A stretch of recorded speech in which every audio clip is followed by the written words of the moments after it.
Olá pessoal, sejam bem-vindos a mais uma aula de mecânica clássica, né? Hoje vamos entrar, pessoal, hoje vamos discutir, né? Irei apresentar aqui a vocês as célebres três leis de Newton, né? Que são, digamos assim, leis, né, básicas que constituem todo o alicerce daquilo que a gente chama de mecânica newtoniana, né? Lembrando que a mecânica clássica, ela é composta, né? Por quê? Pela mecânica newtoniana, né? Mais a mecânica analítica, ok? Então, essa parte aqui, digamos assim, é o coração do que a gente chama de mecânica newtoniana, e é da dinâmica do movimento de corpos ou de objetos, seja eles na escala terrestre, né, que é a nossa escala, né, na escala do cotidiano, ou corpos celestes, elas se aplicam às dois, ok? Mas essa parte de aplicação para corpos celestes, isso vai ficar para depois. Hoje vamos fazer o que? Nessa aula de hoje, nessa aula aqui que vocês estão assistindo, vamos primeiramente fazer uma descrição, certo? Dos enunciados das leis de Newton, ok? E na próxima videoaula, né, na videoaula posterior, vamos fazer uma análise de cada uma dessas leis. Então hoje o nosso vídeo aqui será um pouco curto, né? Ou será bem curto, dependendo aí do ponto de vista. Então este simpático senhor aqui que vocês estão observando, né, é o Sir Isaac Newton, né? É um camarada lá que nasceu no século XVII e foi ele responsável, né, pela toda a formulação da mecânica, né, da ciência como a gente conhece como mecânica newtoniana, sendo uma parte fundamental da mecânica clássica, ok? Relembrando que hoje em dia, atualmente na física, quando a gente fala mecânica clássica, tem que ter cuidado porque a mecânica clássica ela é uma há alguns, né, alguns físicos e pessoas da área, né, que discordam um pouco dessa definição de mecânica clássica, né? Alguns corroboram, outros não, né? No sentido de que a mecânica clássica seja a união, né, a junção da mecânica newtoniana com a mecânica assim chamada analítica, né? E outros falam não, a mecânica clássica é a mecânica de Newton e depois tem a mecânica newtoniana, a mecânica analítica, né? Que é uma reformulação da mecânica newtoniana do ponto de vista não vetorial, mas isso aí é assunto para depois, ok, pessoal? Enfim, aqui eu vou usar, né, o termo mecânica newtoniana como sendo uma parte da mecânica clássica, certo? Mas isso não vai influenciar em nada na essência da física associado a essa parte aqui do nosso curso de mecânica, ok? Bem, como vocês podem observar, né, eu achei melhor escrever dessa forma, né? E aqui temos as três leis básicas, né? A primeira lei, que é a lei da inércia, onde afirma que todo corpo continua em seu estado de repouso ou de movimento uniforme, em uma linha reta, a menos que seja forçado a mudar aquele estado por forças aplicadas sobre ele. Resumindo, se eu tenho um corpo que ele está inerte, repare na palavra que eu falei, inerte, depois na próxima videoaula eu vou dizer o que seria isso. Se ele está inerte, ou seja, se ele está com velocidade nula, ele permanecerá assim até que uma força seja aplicada sobre ele, certo? No caso aí, em estado de repouso, né? Se ele está em estado de repouso, permanecerá assim. Se ele constar num movimento uniforme, na qual ele descreve uma linha reta, depois eu vou mostrar para vocês que o único tipo de trajetória de um movimento uniforme tem que ser uma linha reta, certo? Ele só vai mudar essa trajetória se uma força, né, aplicada a ele alterar o seu estado. Então, é isso que a primeira lei está dizendo. Contudo, entretanto, como eu disse para vocês, ela não se resume só a isso, certo? Uma análise mais profunda da primeira lei a gente vai fazer na próxima videoaula, ok? Agora vem o que a gente chama de segunda lei, certo? A segunda lei é a lei da força, né? A força resultante. O conceito de força a gente vai discutir aqui bem rápido. Como eu falei, a gente vai fazer uma análise mais profunda no próximo vídeo.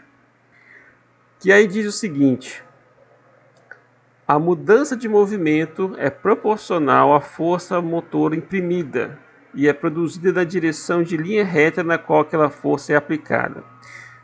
Antes de falar da continuidade da segunda lei, repare o seguinte, vamos voltar para a primeira lei. Ele fala o seguinte: todo o corpo continua em seu estado de repouso ou de movimento uniforme em uma linha reta. Repare que ele linha reta, a palavra, o termo, a expressão linha reta.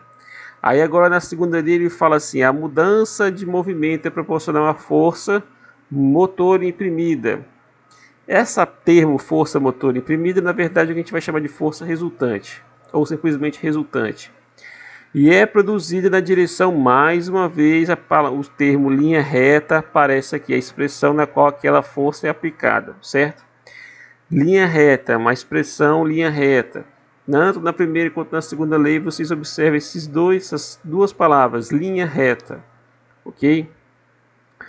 Repare que aqui você já vê aqui uma conexão meio que geométrica, né, da primeira lei com a segunda lei, certo? Ou uma conexão ou uma referência a algo que seja geométrico, certo? Depois a gente vai entrar novamente numa discussão bem profunda em relação à primeira e à segunda lei, ok? E já dando um spoiler de leve, o que seria essa força resultante, né? Que a gente vai chamar aqui de F. E força é uma grandeza vetorial, certo? Força é uma grandeza vetorial, ok? E essa força FR, ela está associada com o que? Com a mudança, como vocês estão vendo aqui, uma mudança do movimento. E essa mudança do movimento está relacionada com o que? Com velocidade, ok? Então Newton ele definiu uma outra grandeza, né? Ele definiu uma outra grandeza que está associado diretamente, né, com a força. Existe uma associação entre essa grandeza e com a força, né? E essa força é o que a gente chama de momento linear. Esse alfa aqui quer dizer proporção, tá? Que é o que? O momento linear, que a gente vai denotar com a letra P, certo? E essa força ela vai ser diretamente proporcional com a variação desse momento linear, ok?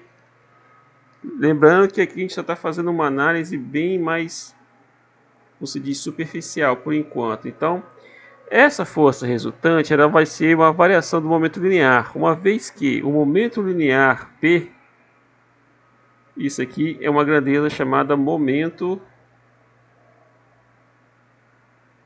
linear. E é também uma grandeza vetorial. Ela é definida da seguinte forma. Tem um vetor P, que é dado pelo produto da massa vezes o vetor velocidade. Certo? Ok? Então temos aqui uma rápida abordagem do conceito de força resultante ou da resultante das forças, né? Vamos usar assim. Pode ser um termo ou outro, tanto faz. Enfim, dá no mesmo. Então, só para deixar claro aqui, a gente vai colocar um Rzinho embaixo para dizer que é a força resultante. Então, isso aqui é muito importante. Essa força resultante ela é proveniente do que? Da variação desse momento linear. Uma variação o que? Variação no tempo, né? Porque se você tem uma mudança do movimento, isso consequentemente tem o que? Uma alteração da velocidade. Se a velocidade muda, o que acontece? Você muda também o deslocamento, e esse deslocamento está sendo mudado em função do tempo. Consequentemente, a velocidade também vai ser mudada em função do tempo. E isso vai gerar o que? A presença de uma variação da velocidade. E sabemos que o momento linear, né, estou mostrando para vocês aqui, estou apresentando essa nova grandeza aqui, que é esse vetor P. Lá, não sei se é interessante fazer esse resgate, mas eu vou fazer assim mesmo. Isso aqui não é muito diferente do que vocês viram lá no ensino médio em relação a quê? Em relação a um termo chamado quantidade de movimento, certo? Claro que lá você não via do ponto de vista vetorial, né? O que você via é o módulo da quantidade de movimento. Então a quantidade de movimento, que era um Q igual a mv, é exatamente esse momento linear aqui. ok? Então eu não vou entrar em mais detalhes, simplesmente vou deixar aqui.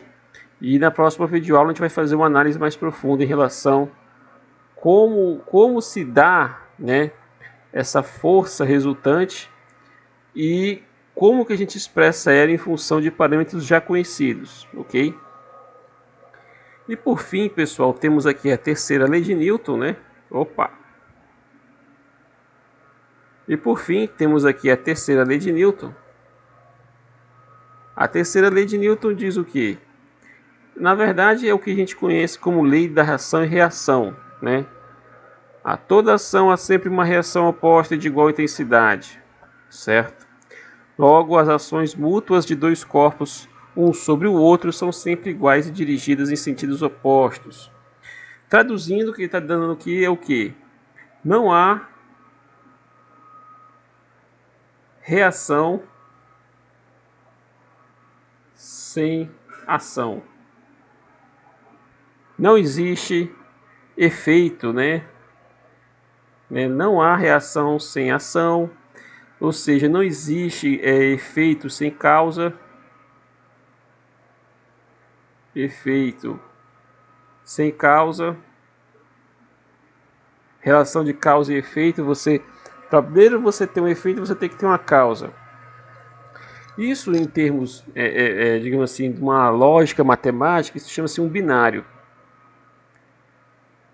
Um binário. E aí a gente está falando o quê? Um binário de forças, né?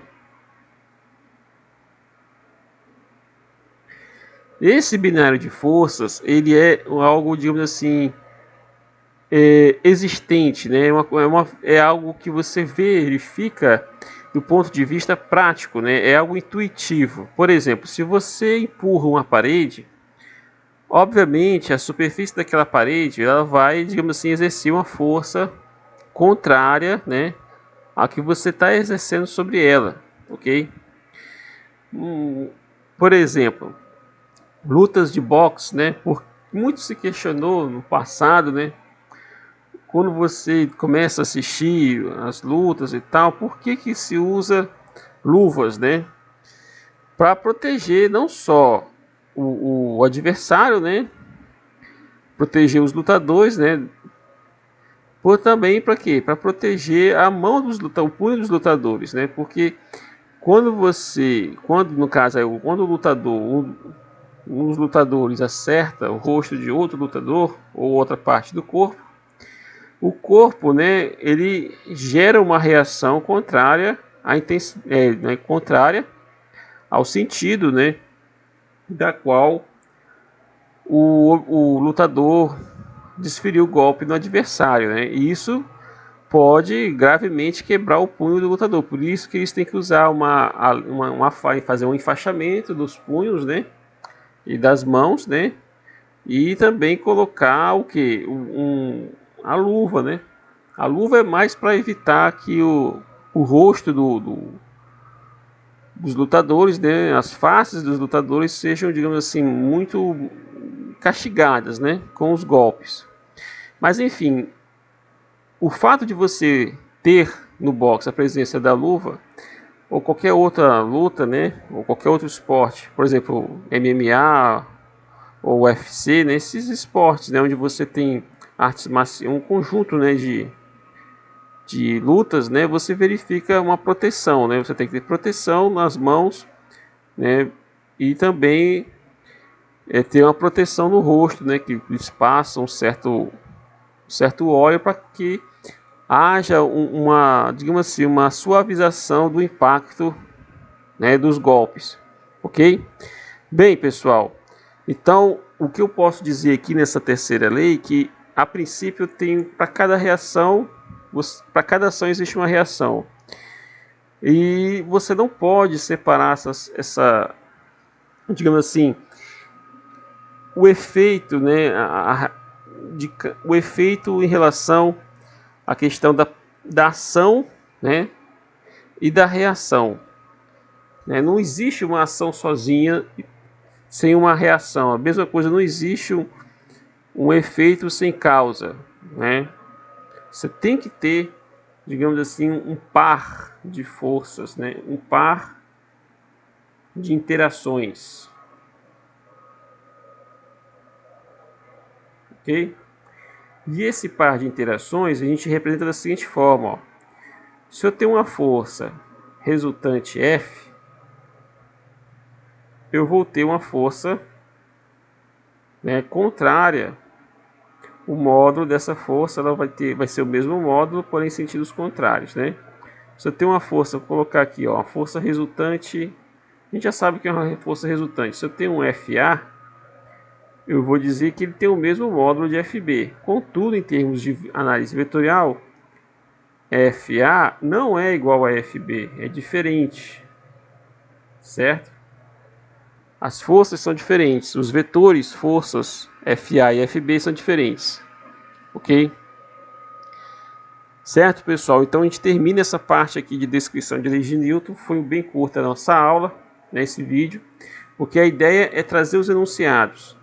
No próximo vídeo a gente vai fazer uma análise mais completa, né, e também complexa, né, profunda sobre cada uma dessas leis aqui. A terceira lei nem tanto, que ela é autoexplicativa, né? Porém a primeira e a segunda lei a gente precisa trabalhar um pouco mais, né? Porque a primeira lei é fundamental para que a segunda e a terceira lei possam atuar, né? Possam, digamos assim, existir, entre aspas, né?